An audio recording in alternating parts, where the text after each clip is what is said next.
नमस्कार दोस्तों, मैं सूरजलाल संत कबीर विद्यापीठ पीजी कॉलेज के सभी छात्र एवं छात्राओं का हार्दिक स्वागत करता हूं। जैसा कि हम लोग UPSC mains GS paper first के संदर्भ में बहुत सारे टॉपिकों पर चर्चा किया गया है, ठीक उसी प्रकार क्लास को आगे बढ़ाते हुए अन्य टॉपिकों पर चर्चा किया जाएगा। आइए देखते हैं क्या है।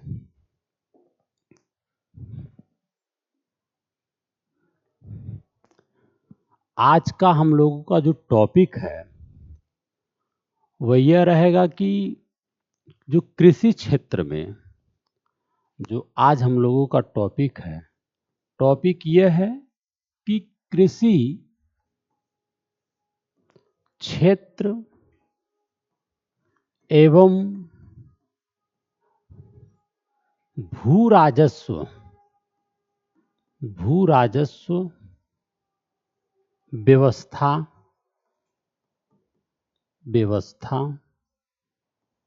भू राजस्व व्यवस्था, ठीक है, कैसे है, इसका प्रभाव क्या है, कृषि क्षेत्र एवं भू राजस्व व्यवस्था एवं प्रभाव क्या रहा है, इसके बारे में अध्ययन किया जाएगा। कृषि क्षेत्र एवं भू राजस्व व्यवस्था का प्रभाव।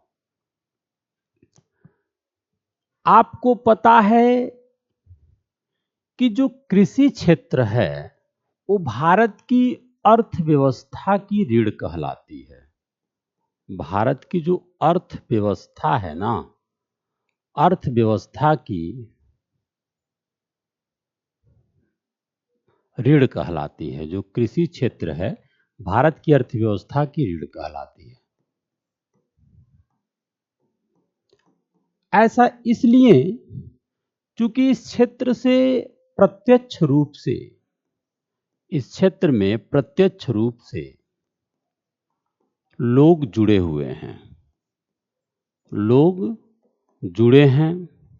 लोगों को रोजगार का सबसे बड़ा क्षेत्र माना जाता है। रोजगार के लिए सबसे बड़ा क्षेत्र माना जाता है। अब मैं बात कर रहा हूं ब्रिटिश साम्राज्य।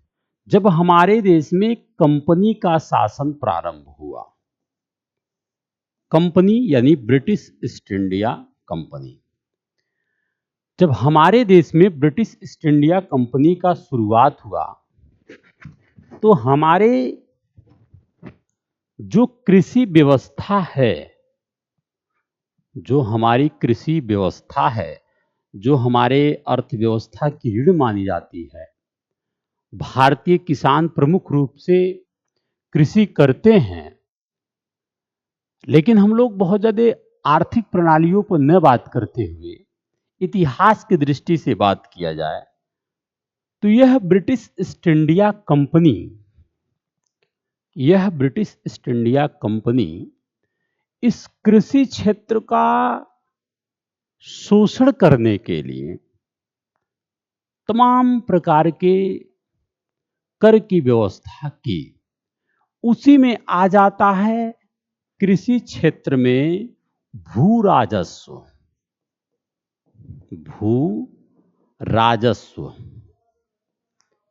अब कृषि हमारे देश की अर्थव्यवस्था की रीढ़ है। लेकिन जब औपनिवेशिक अर्थव्यवस्था की शुरुआत हुई, जब 1757 प्लासी का युद्ध, उसके बाद बक्सर का युद्ध, धीरे धीरे कंपनी की शासन प्रणाली भारत में बढ़ता चला जा रहा है। बढ़ने के बाद आप देखेंगे कि यह ब्रिटिश ईस्ट इंडिया कंपनी देश की आर्थिक व्यवस्था का शोषण प्रमुख रूप से कर रहा है। उसी में एक प्रमुख प्रणाली है भू राजस्व। अब भू राजस्व के माध्यम से कृषि क्षेत्र में लोग टैक्स का प्रावधान करते हैं, एक कर का प्रावधान करते हैं। कैसे? आप देखेंगे कि बंगाल की बात है, जब बंगाल में अकाल वगैरह 1772 में के समकक्ष अकाल वगैरह जब पड़ा था, 1772 से पहले की बात है,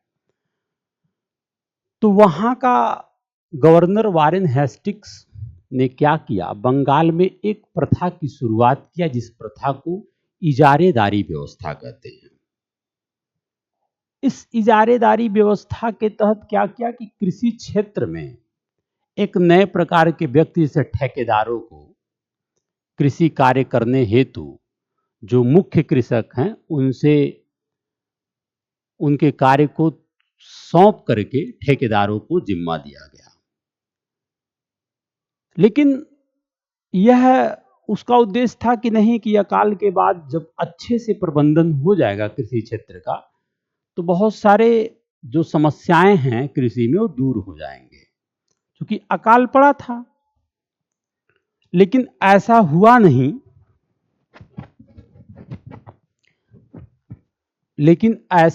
नहीं, और नहीं आप जानेंगे, और नहीं यह जो है कृषक को शोषणकारी बना दिया। तो इस प्रकार ध्यान देने की जरूरत यह है कि एक व्यवस्था है इजारेदारी। इजारेदारी व्यवस्था में क्या है, क्योंकि बंगाल में अकाल पड़ गया था,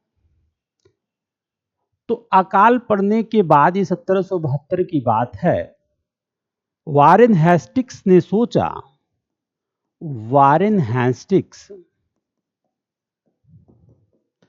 सोचा कि कृषि के प्रबंधन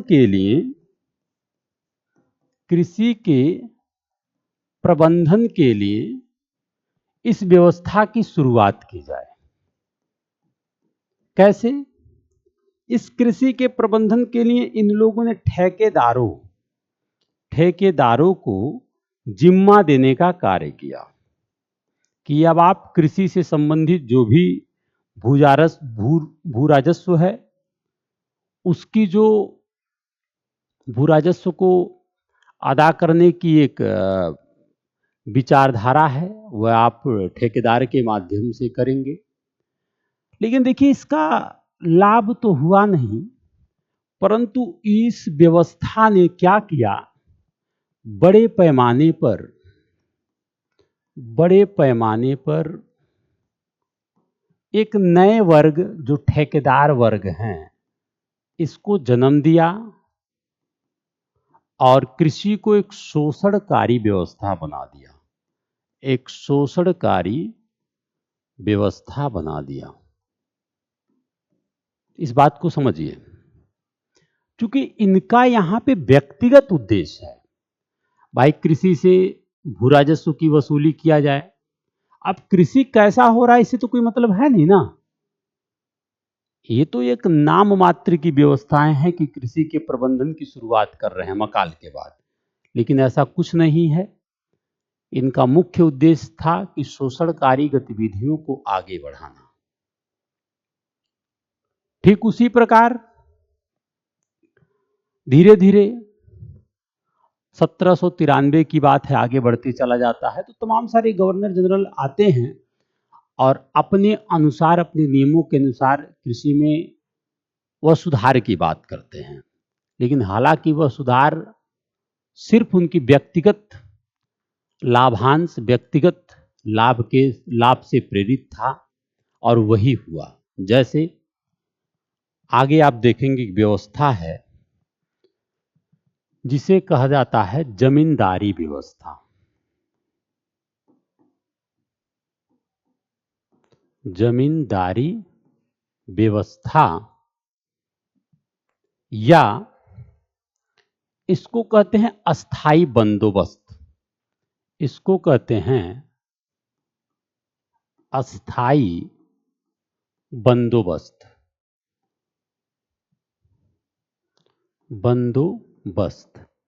परमानेंट सेटलमेंट। यह व्यवस्था लॉर्ड कॉर्नवालिस के द्वारा शुरू किया गया। कॉर्नवालिस कब? 1793 में। ठीक, यह व्यवस्था लॉर्ड कॉर्नवालिस के द्वारा 1793 में खास करके बंगाल, बिहार, उड़ीसा जैसे भूभाग में शुरू किया गया है। ठीक, खास करके बंगाल, बिहार और उड़ीसा,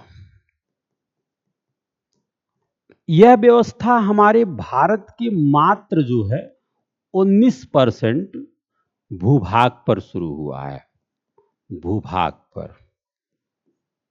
ठीक, इसको हम मान सकते हैं कि उत्तर भारत में ये शुरुआत किया गया है और इसे मुख्य रूप से जमींदारों के माध्यम से इसका क्रियान्वयन किया जा रहा था, जमींदारों के माध्यम से।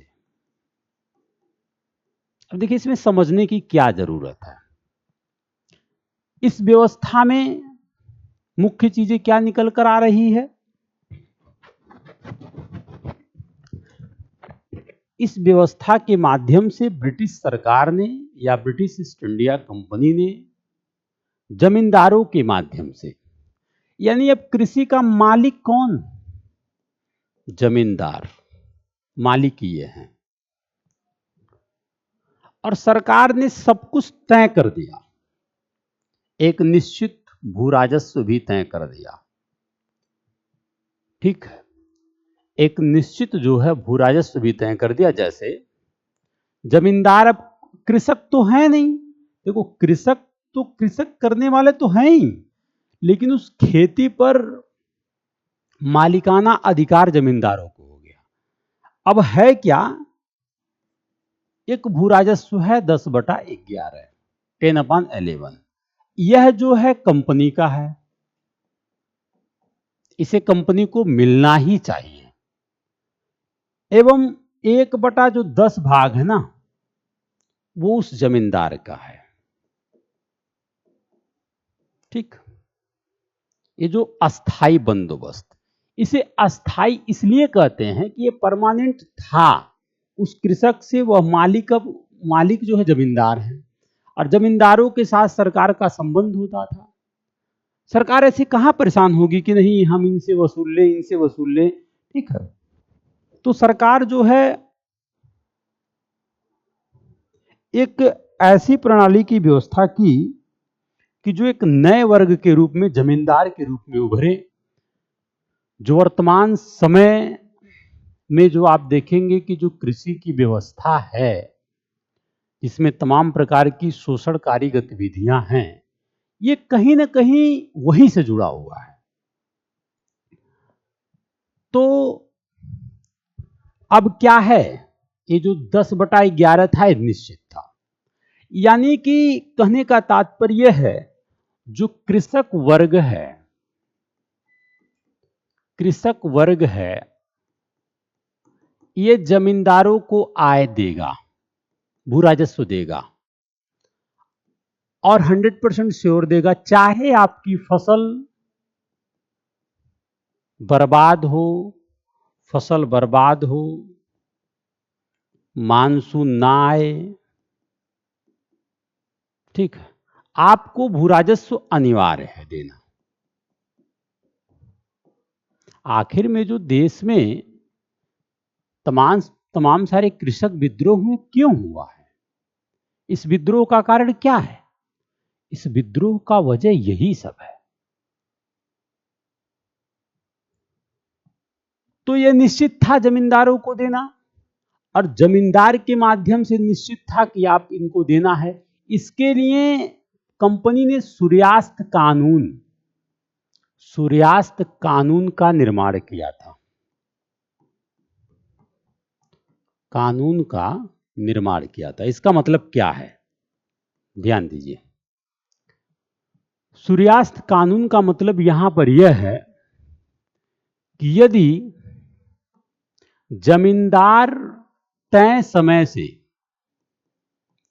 समय के अनुसार वह भू राजस्व अदा नहीं करते हैं तो उनकी भी जमींदारी छीन ली जाती है और इसको नीलाम करके दूसरे को दिया जाता है। अब देखिए बहुत बड़ी विडंबना, आप इसको नीलाम करके दूसरे को दे देंगे। लेकिन जो ये वर्ग है, वास्तविक तो वो जो कृषि है ना, वो जो क्षेत्र है, जो खेतीहर हैं, वो तो आप लोग हैं, ये कृषक वर्ग हैं। लेकिन इस व्यवस्था की वजह से एक बड़े पैमाने पर एक नए शोषणकारी का जन्म हुआ, जिसे आप जमींदार कहते हैं। अब जाहिर सी बात है, अब जब आपको तय समय से नहीं मिलेगा तो आप जमींदार को पकड़ेंगे। जमींदार किसको पकड़ेगा? उस खेतीहर को पकड़ेगा जो किसान खेती करते थे। अब देखो, इस व्यवस्था के कारण आप जान लीजिए कि बहुत बड़ी दमनात्मक व्यवस्था है यह। अब इन जमींदारों के दया पे निर्भर करता है कि जो कृषि करने वाले लोग हैं, क्या उनसे खेत को छीन लिया जाए या उनके पास रहने दिया जाए। उनके दया पे आश्रित हो गए जो किसान लोग थे। उसके साथ साथ समय से न देने पर उनकी दया है, चाहेंगे तो बेदखल कर देंगे। समय से न मिलने पर उन्होंने बेदखल तक कर दिया। अगर समय से न दिया जाए तो उन्होंने बेदखल तक कर दिया। तो आप यह जान लीजिए कि इस व्यवस्था के कारण हमारे कृषि क्षेत्र में खाद्यान्न की समस्या तो हुई ही हुई, किसान भी दरिद्र हो गए, देश की आर्थिक प्रणाली चौपट हो गई। और धीरे धीरे इसी कृषि का वाणिज्यीकरण में परिवर्तित कर दिया गया। कृषि का वाणिज्यीकरण कर दिया गया। तो हमारे आधुनिक भारत के इतिहास में यह बहुत बड़ी विडंबना है। यह देश का आर्थिक शोषण है, चाहे वह कृषि क्षेत्र का हो, चाहे वह सामाजिक व्यवस्था का हो। क्योंकि आप इस बात को ध्यान रखेंगे, हमारी सामाजिक व्यवस्था, भाई खाद्यान्न प्रति व्यक्ति के लिए जरूरी है, खाद्यान्न की सुरक्षा, और वो है ही नहीं। अकाल क्यों पड़ेगा? इन्हीं सब कारणों की वजह से पड़ेगा। और उनका उद्देश्य क्या है? उनका उद्देश्य तो यह था कि भू राजस्व आना चाहिए। तो इस बात को आप समझ रहे हैं। अब ठीक इसी प्रकार भारत का एक भौगोलिक क्षेत्र है, और उस भौगोलिक क्षेत्र में प्रत्येक प्रकार की विशेषताएं हैं, चाहे उत्तरवर्ती मैदान हो, चाहे प्रायद्वीपीय भारत हो। अब मामला यह था कि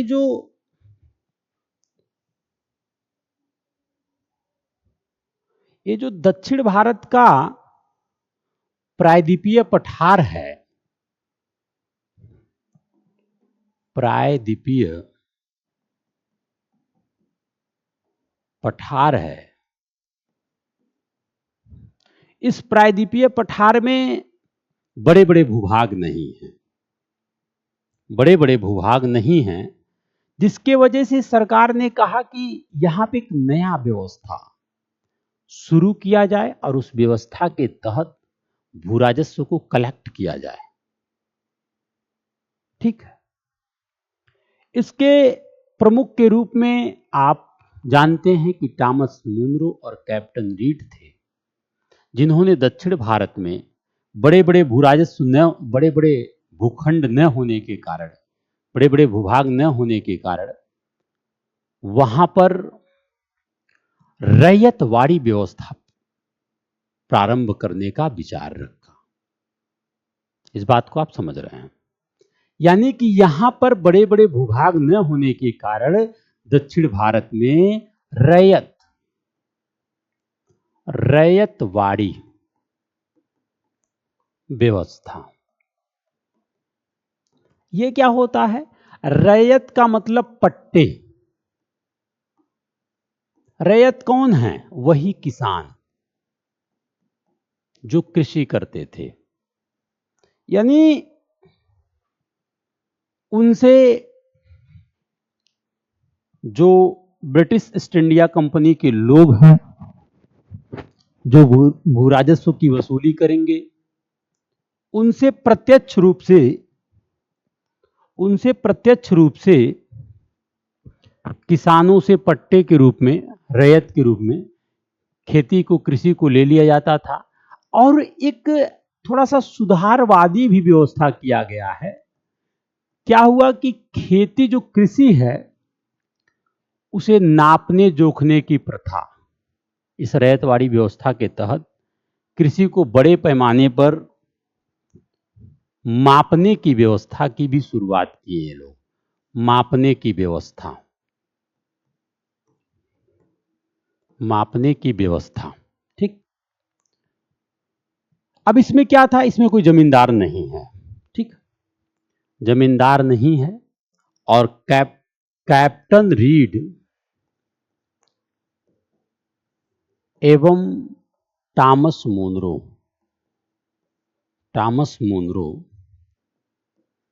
खास करके मद्रास के बारामहल जिले से इसकी शुरुआत की। बारामहल जिले से इसकी शुरुआत की। लेकिन देखिए, अन्य भूराजस्व व्यवस्था, अन्य कृषि में चलाई जा रही जो शोषणकारी व्यवस्था हैं, उनके संदर्भ में यह कुछ ज्यादा भूभाग पर, खास करके भारत के 51% भूभाग, भारत के 51% भूभाग पर इसका विस्तार था। खास करके भारत के 51%, मद्रास, बंबई एवं कर्नाटक जैसे क्षेत्रों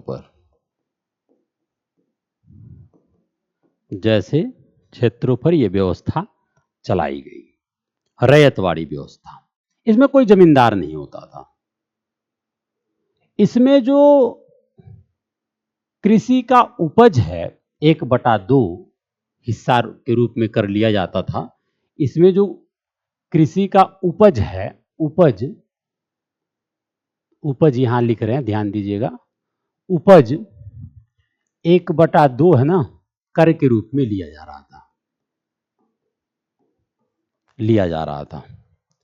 1/2 कर के रूप में लिया जा रहा था।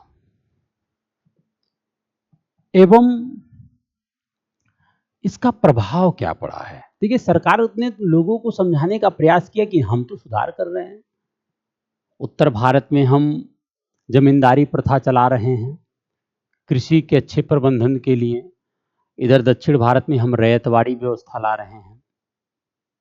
लेकिन इसके भी बहुत बड़े इम्पैक्ट निकल कर आए हैं।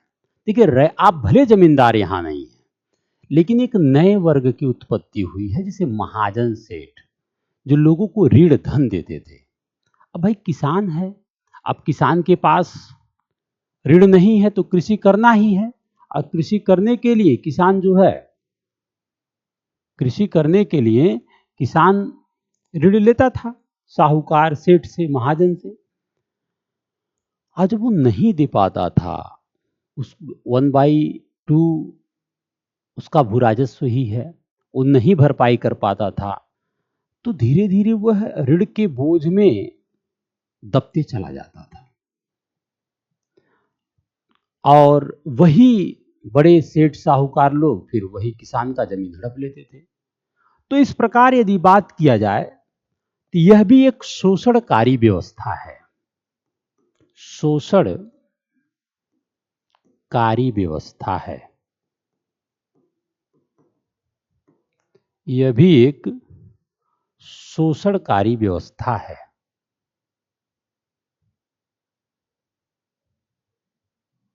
यह भी एक शोषणकारी व्यवस्था है, क्योंकि एक जो नए वर्ग महाजन सेठ साहूकार का जो उत्पत्ति हुआ, सेठ साहूकार, ये लोग ऋण के माध्यम से उस किसान को उस किसान का जमीन हड़प लेते थे, जमीन हड़प लेते थे, हड़प लेते थे। और जब जमीन हड़प लेंगे तो जाहिर सी बात है कि वह कृषक, किसान दरिद्र हो जाएगा, बेरोजगार हो जाएगा, खाद्यान्न की समस्या हो जाएगी, देश की आर्थिक व्यवस्था चौपट हो जाएगी। तो इसका एक बहुत बड़ा प्रभाव पड़ा है। इसी प्रकार सरकार ने इस व्यवस्था को और आगे बढ़ाते हुए और भी तमाम सारे क्षेत्रों पर कार्य करना शुरू किया है, चाहे वह भू राजस्व व्यवस्था हो। अब आप देखेंगे, देखिए सरकार लोगों के अंदर अपनी विश्वास को भी बनाए रखना चाहती है। इसी प्रकार आप देखेंगे कि एक नई व्यवस्था है जो है महालवाड़ी व्यवस्था, महालवाड़ी व्यवस्था। देखिए महाल का तात्पर्य है गांव से, और गांव में एक मुखिया होता है। मुखिया यानी वर्तमान समय में जिसको आप प्रधान बोलते हैं, ठीक है। अब महालवाड़ी व्यवस्था का संबंध पूरी तरीके से इसी मुखिया से है। अभी जो आपने जमींदार सेठ साहूकार की बात सुना, वो लोग जाएंगे नहीं वो, लेकिन व्यवस्थाओं में कुछ परिवर्तित हो रहा है दिखाने के लिए समाज को। लेकिन सारे जो उद्देश्य है ना, सारे उद्देश्य सबके वही हैं कि कृषि को पूरी तरीके से सरकारी व्यवस्था बनाया जा रहा है। अब मामला क्या है? अब मामला ये है कि अब जो किसान से भू राजस्व वसूली करेंगे, भू राजस्व वसूली करेंगे ना, वो मुखिया होंगे, गांव के मुखिया, ठीक, गांव के मुखिया होंगे। और इस व्यवस्था के जन्मदाता हाल्ट मैकेंजी थे। इस व्यवस्था के जो जन्मदाता हैं, जन्मदाता वो हाल्ट मैकेंजी हैं। और खास करके ये व्यवस्था हमारे भारत के 30% भूभाग पर शुरू किया गया था। यानी कि सबसे प्रमुख रूप से रैयतवाड़ी 51%, उसके बाद महालवाड़ी व्यवस्था, तब जाकर आपका आता है जमींदारी या अस्थाई बंदोबस्त जो 19%, ठीक। अब आप इस बात को समझ रहे हैं कि गांव स्तर पे इस काम कर रहे थे, जमींदारों और खेतिहरों से सीधे जो बंदोबस्त की व्यवस्था थी। अब इसमें क्या है कि गांव स्तर से सीधे गांव कृषक से प्रधान मुखिया के माध्यम से इस व्यवस्था को चलाया जा रहा था। लेकिन इसमें एक सबसे बड़ी समस्या ये निकल के आती है, इसमें जो भू राजस्व का दर था ना, जो भू राजस्व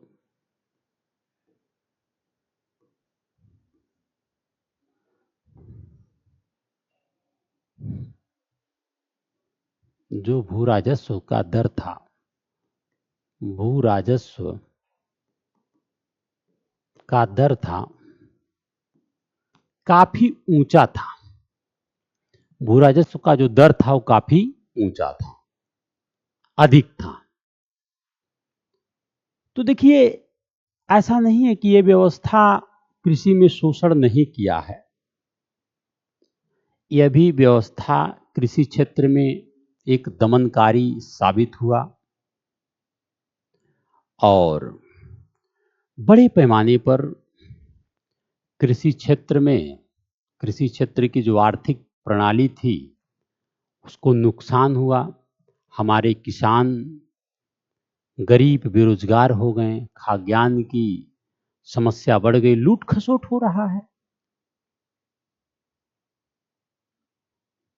यह जो पूरी व्यवस्था है देश के आर्थिक प्रणाली का, कृषि क्षेत्र में बहुत बड़ी शोषणकारी और दमनकारी साबित हुआ है। यह व्यवस्था भी अगर सबका प्रभाव देखा जाए तो यह एक शोषणकारी, शोषण दमनकारी व्यवस्था था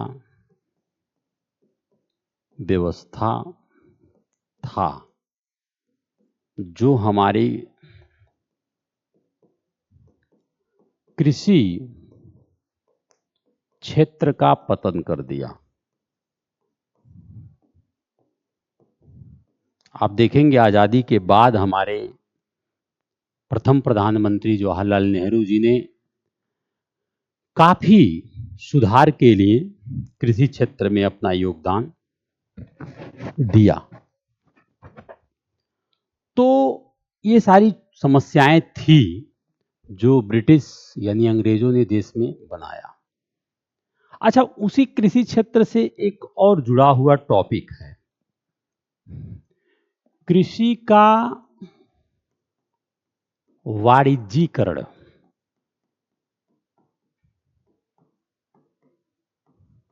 क्या होता है? Agriculture of commercialisation. देखिए, आप देखे होंगे बिहार की चंपारण की बात है। बिहार के चंपारण की एक घटना थी, 1917 की बात है। 1917 की बात है। यहां पे किसानों से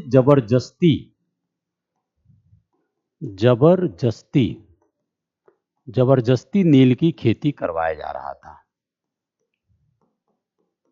नील की खेती। अब देखो, नील जो वस्त्र वगैरह होते हैं उसके रंगाई छपाई में काम आता है, लेकिन हमारी जरूरत, मूलभूत क्या जरूरत है? खाद्यान्न। हमारी मूलभूत जरूरत जो है वो खाद्यान्न है, चाहे वह गेहूं हो, चावल हो, और आप हमसे नील की खेती करा रहे हैं। ठीक। इस पूरे प्रणाली को एक प्रथा के नाम से जाना जाता है जिसका नाम है तीन कठिया प्रथा। तीन कठिया प्रथा। बाद में क्या हुआ कि राजकुमार शुक्ल के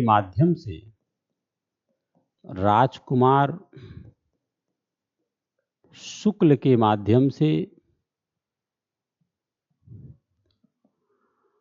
जब महात्मा गांधी से मुलाकात हुआ और महात्मा गांधी जी यहां पहुंचते हैं तो इस व्यवस्था को बंद कराया जाता है। लेकिन देखिए निकल करके क्या आता है। अभी तो नील की मैं बात कर रहा हूं। ठीक इसी प्रकार आप देख लीजिए कि चाय हो गया, ठीक है, नील हो गया, कपास हो गया, गन्ना हो गया। यह जो वाणिज्यिक फसल है, जब किसी क्षेत्र में यानी कि खास करके कृषि एग्रीकल्चर फील्ड में जब ऐसे फसलों को बढ़ावा दिया जाए तो वही प्रक्रिया कहलाता है कृषि का वाणिज्यीकरण। अब इसके बढ़ावा करने का कारण क्या है? पहला कारण है कि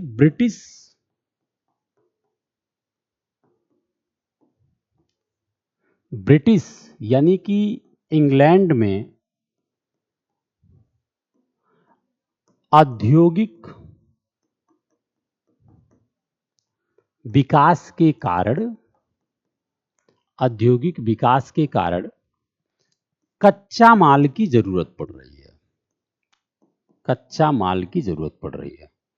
अब वह कच्चा माल एग्रीकल्चर फील्ड में ही है। अब उससे बड़े पैमाने पर क्या किया जा रहा है, इसको अब भारत में प्रेरित किया जा रहा है कि आप कृषि खाद्यान्न फसलें ना बोइए, क्योंकि उसका निर्यात होगा और उसका तो कोई प्रतिफल ना नहीं है, नहीं, उसका निर्यात होगा और उसका निर्यात होकर के जो कच्चा माल है ब्रिटेन को भेजा जाएगा, वहां की जो औद्योगिक प्रणाली होगी मजबूत होगी। लेकिन दूसरी बात, उसकी हानि। लेकिन भारत में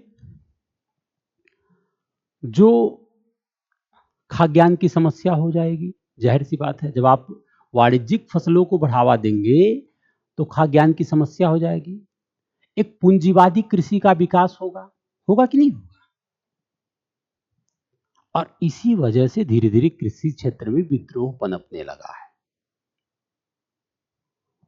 लेकिन इसके सकारात्मक प्रभाव भी हैं। सकारात्मक प्रभाव ये था कि इस वाणिज्यीकरण के फसलों के कारण भारतीय अर्थव्यवस्था का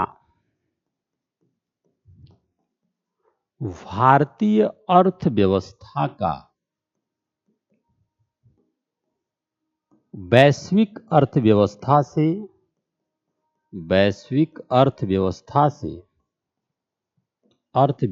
से जुड़ाव हुआ, वैश्विक अर्थव्यवस्था से जुड़ाव हुआ इस व्यवस्था के कारण। ठीक है, और नए नए फसलों का उत्पादन भी बढ़ने लगा है। एक सकारात्मक पहलू है। एवं नए फसलों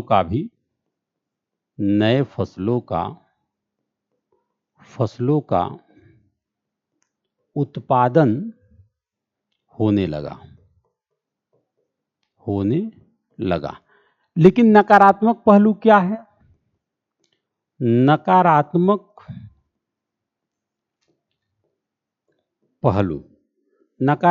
पहलू यह है कि खाद्यान्न की समस्या हुई देश में। खाद्यान्न की समस्या हुई, जिससे विद्रोह पनपा, जिसे बड़े पैमाने पर विद्रोह पनपा एवं कृषि पूंजीवादी कृषि की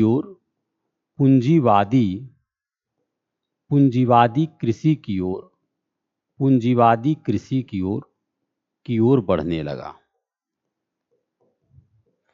ठीक, क्योंकि बड़े पैमाने पर छूट मिलता है पूंजीवादी व्यवस्था में, बहुत सारे लोगों को व्यवसाय करने का अवसर मिलता है। तो इससे क्या हुआ ना कि बड़े पैमाने पर ये इसके सकारात्मक और नकारात्मक पहलू हैं। अब मुझे आशा है कि आप लोग इस पूरे क्लास को, पूरे लेक्चर को अच्छे से समझ रहे होंगे। तो ठीक उसी प्रकार यदि क्लास समझ में आए तो इसे लाइक और शेयर जरूर करते रहें। जय हिंद साथियों।